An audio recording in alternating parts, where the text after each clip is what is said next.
திருப்பூரில் தொடர்ந்து 5 மணி நேரம் ஸ்கேட்டிங் மூலம் நோபல் வேர்ல்ட் ரெக்கார்ட் செய்து 250 மாணவ மாணவிகள் சாதனை படைத்தனர். திருப்பூர் வேலம்பாளையம் பகுதியில் உள்ள ஸ்கேட்டிங் பயிற்சி மையத்தில் நோபல் வேர்ல்ட் ரெக்கார்ட் சாதனை நிகழ்வு நடைபெற்றது. இதில் 6 வயதிலிருந்து 18 வயது வரை உள்ள சிறுவர் சிறுமிகள் 250க்கும் மேற்பட்டவர்கள் கலந்து கொண்டு சுமார் 5 மணி நேரம் தொடர்ந்து ஸ்கேட்டிங் செய்து சாதனை புரிந்தனர். இந்த சாதனையை நோபல் வேர்ல்ட் ரெக்கார்ட்ஸ் அமைப்பு அங்கீகரித்தது. கலந்து கொண்ட அனைவருக்கும் சாதனை நிகழ்வுக்கான புத்தகங்களும் சான்றிதழ்களும் வழங்கப்பட்டன.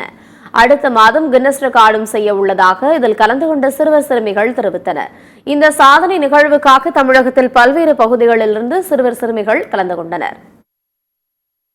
இதுல 6 வயசுல இருந்து 18 வயசு குழந்தைகளை கலந்துக்கிட்டாங்க. தமிழகத்தில் திருநெல்வேலி, கோயம்புத்தூர், கரூர் இது மாதிரி ஒரு 6 டிஸ்ட்ரிக்ட்ல இருந்து சுமார் 250 குழந்தைகள் கலந்துருக்காங்க. இதுல இவன் தொடர்ச்சியா 5 மணி நேரம் 20 நிமிஷமா ஒவ்வொரு பேட்சா ஸ்கேட்டிங் பண்ணிட்டு இருக்காங்க.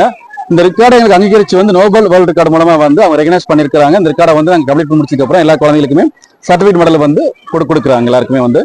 சோ இது நாங்க எடுத்துக்கிற முயற்சி அடுத்த லெவல் கொண்டு போறது முயற்சியில் எடுத்துக்கிட்டு இருக்கோம் நாங்க. இது